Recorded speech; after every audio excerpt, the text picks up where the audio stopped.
1983, in those days, Singapore was just a developing nation. And the idea of giving a big part of the public a chance to see top-class artists like Nat King Cole, like Bolshoi Ballet, the Royal Ballet of London, and the London Symphony Orchestra. This is an eye-opener for Singaporeans, for me too. You know, I tell you, it was phenomenal. When I went to see the Bolshoi performance, it was about the third night. They already have fans in the audience. The moment the star appeared, the applause went up, you know, like a roar. And I thought, really, this is something for us to see here in this sort of remote part of the world, right? And then, of course, we also saw the Cambodian Royal Ballet with the princess dancing. Can you imagine that? I mean, this is a fantastic concept, I must say, of the government to build a theatre for the people. Yeah, and it's so that it's affordable to everybody.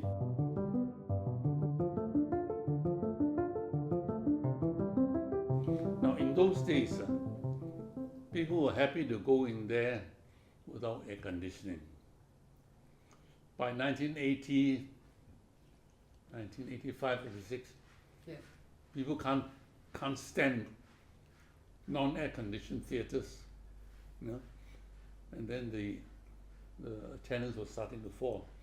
But for that burst of, what shall I call it, nationalistic pride, you might call it, yes, it was fantastic.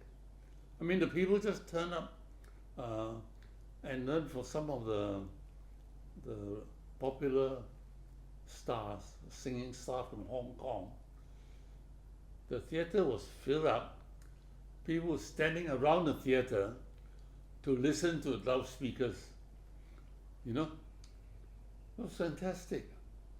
I always think that it was a very good part of the Singapore, the growing age of Singapore as a nation, that you can never repeat again. yeah. There are 5 diamond shapes. I intended to be representing, in my back of my mind, the 5 races. But I didn't want to overemphasize that, you know. In fact, some people suggested that we have murals, right, of various dancers on each panel, and I say I turn it down. I want it to be in the mind of people, and rather than to have something painted there, you know.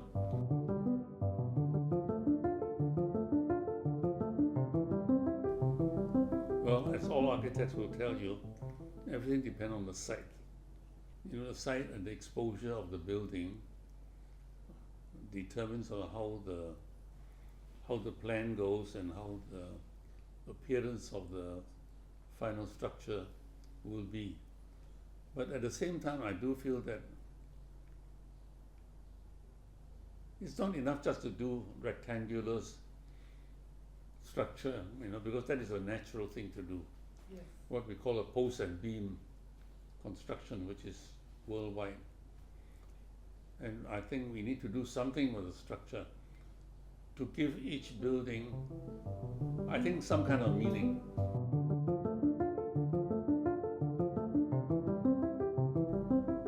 Singapore is an island with restricted land area, right? We all know that.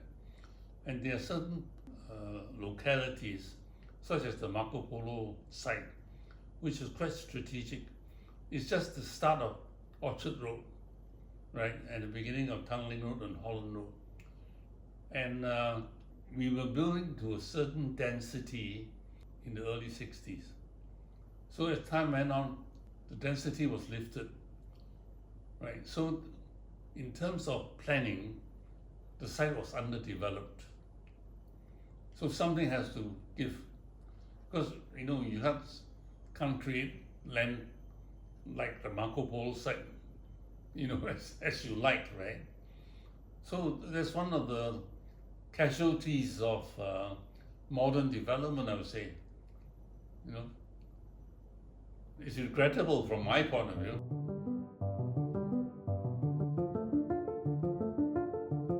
Ah,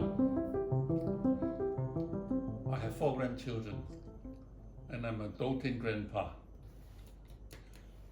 I feel that I need to tell them something about the early stages of how Singapore became what we are today.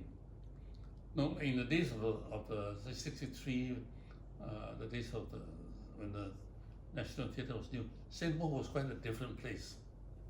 That's why I named the book Accidental Nation. Because you remember the time when we were kicked out of Malaysia? Yes. We didn't have armed forces. I believe we didn't have a police force because the police force was under control of Kuala Lumpur. You know? Yes. We were unprepared for it, right? And it is slowly that we developed on our own under, I must say, very capable leadership and what we are today.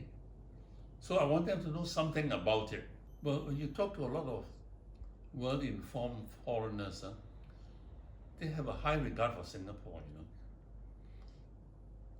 for our diplomacy, for our development, especially our housing. I think our housing is probably number 1 and 2 in the world. That so much public housing is provided draws a lot of admiration, you know. And I think the Singapore identity is really quite well established.